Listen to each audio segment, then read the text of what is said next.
वेद बातमीचा, लढा सत्याचा, निर्भीड पत्रकारितेचा, राजकारणातील महत्त्वाच्या बातम्यांच्या अपडेटसाठी आजच आपल्या YouTube चॅनेलला क्लिक करा. नमस्कार, आपण पाहत आहात वेद बातमीचा. अशोक खरात प्रकरणात मोठे खुलासे होणार. डॉक्टर सुजय विखे पाटील. अशोक खरात प्रकरणाच्या पार्श्वभूमीवर डॉक्टर सुजय विखे पाटील यांनी ठाम भूमिका मांडत तपासातून मोठे खुलासे होण्याची शक्यता व्यक्त केली. पीडितांना न्याय मिळालाच पाहिजे, हीच आपली प्राथमिकता असल्याचे त्यांनी सांगितले. महिलांवर अन्याय झाला असल्यास पुढे येऊन तक्रार करण्याचे आवाहन करत तक्रारदारांची ओळख गोपनीय ठेवली जाईल, असे त्यांनी स्पष्ट केले. तपास सुरू असून दोषी आढळल्यास कठोर कारवाई होणार असल्याचेही त्यांनी म्हटले. जिल्ह्यातील अनेक वादांमध्ये एकाच लोकप्रतिनिधीचे नाव समोर येत असल्याचा सवाल उपस्थित करत जनतेने याचा गंभीरपणे विचार करण्याची गरज असल्याचे त्यांनी नमूद केले. दरम्यान रमजान ईद निमित्त शिर्डीत मुस्लिम बांधवांना भेट देत डॉक्टर विखे पाटील यांनी एकता व बंधुभावाचा संदेश दिला आणि सर्वांना शांतता व समृद्धीच्या शुभेच्छा दिल्या. वेद बातमीचासाठी जालिंदर अल्हाट, श्री शिवाजीनगर. आता जी गोष्ट समोर आलेली आहे ती अत्यंत दुर्दैवी ज्या पद्धतीने आपल्याला आज जे काही टप्प्याटप्प्याने व्हिडिओचे खुलासे होत आहेत, अजून जवळपास अशा असंख्य गोष्टी आहेत जे आपल्याला पुढं पाहायला मिळतील.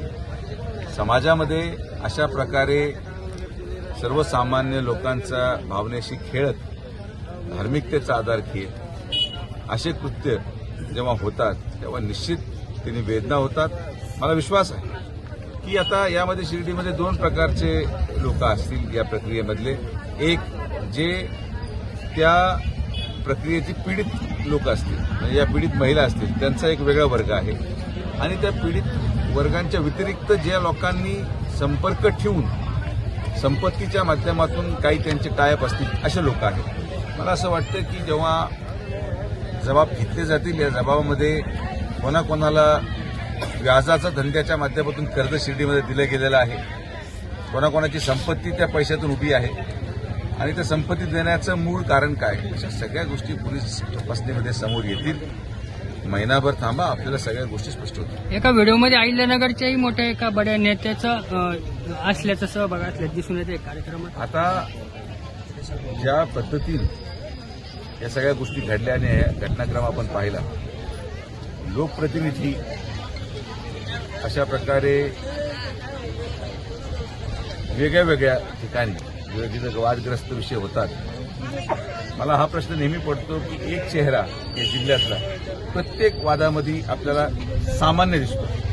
ठीक आहे, एखाद्या अपवादात्मक गोष्टीमध्ये आपण मानू शकतो की हा चेहरा तिथं का, पण जिथं कुठं वाद आहे तिथं त्या व्यक्तीचं संलग्न आपल्याला पाहायला मिळतं.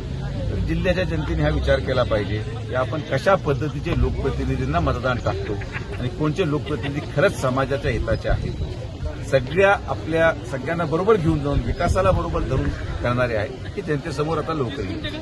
काय आव्हान कराल शिर्डी महिलांना असेल अथवा या बाकी नेत्यांना? ज्या पीडित महिला असतील त्यांना आम्ही विनंती करेल की माननीय मुख्यमंत्री महोदयांनी टास्क फोर्स नेमलेला आहे. टास्क फोर्स नाशिकमध्ये कार्यरत आहे. ज्यांना ज्यांना वाटत असेल आज ते उघडपणे आपल्या तक्रारी जाऊन देऊ शकतात आणि मी यांना आश्वासन देईन की तक्रार दिल्यानंतर कोणाचं नाव समोर येणार नाही. मात्र जर कोणाचं शोषण झालं असेल तर त्या महिलेला न्याय मिळावा ही आमची माफक अपेक्षा आहे आणि महिलांनी देखील पुढाकार घेऊन समोर येऊन हे सगळं करावं.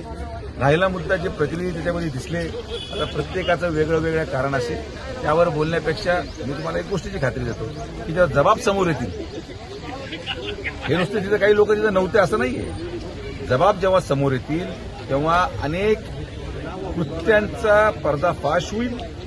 त्या कृत्यामध्ये हा जो व्यक्ती ज्याची अटक झालेली आहे तो किती राजकीय प्रक्रियेमधल्या लोकांचा सेटलमेंटमधून स्वतः एक एजंट होता, हे देखील एक महिन्याभरामध्ये तुमच्याकडे पुराव्यानिशी स्पष्ट होणार आहे.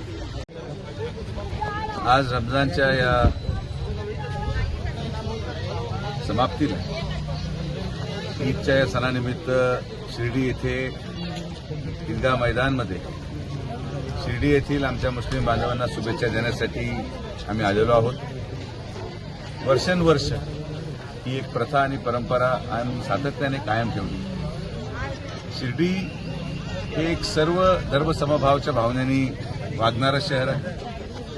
राहत्या तालुक्यामध्ये आपण तोच सामंजस्य आणि तोच समन्वय ठेवण्याचा कायम प्रयत्न केलेला आहे आणि म्हणून हा समन्वय कायम राहावा. शिर्डीच्या या साईबाबांच्या पावनभूमीमधून एकत्रिततेचा संदेश हा पूर्ण देशामध्ये राज्यामध्ये जावं हीच आमच्या तमाम सगळ्या ग्रामस्थांची इच्छा असते आणि म्हणून असे सण ज्यामध्ये सगळे धर्माचे लोक एकत्रित येतात. आमचे नगरसेवक असतील, मुस्लिम समाजाचे समाज बांधव असतील, हे सगळे एकत्रितपणे आजचा हा दिवस साजरा करतात. मी आमच्या विखे पाटील परिवाराच्या वतीने आणि माननीय आमदार राधाकृष्ण विखे पाटील साहेबांच्या वतीने या तमाम आमच्या समाज बांधवांना ईदच्या लाख लाख शुभेच्छा देतो. धन्यवाद.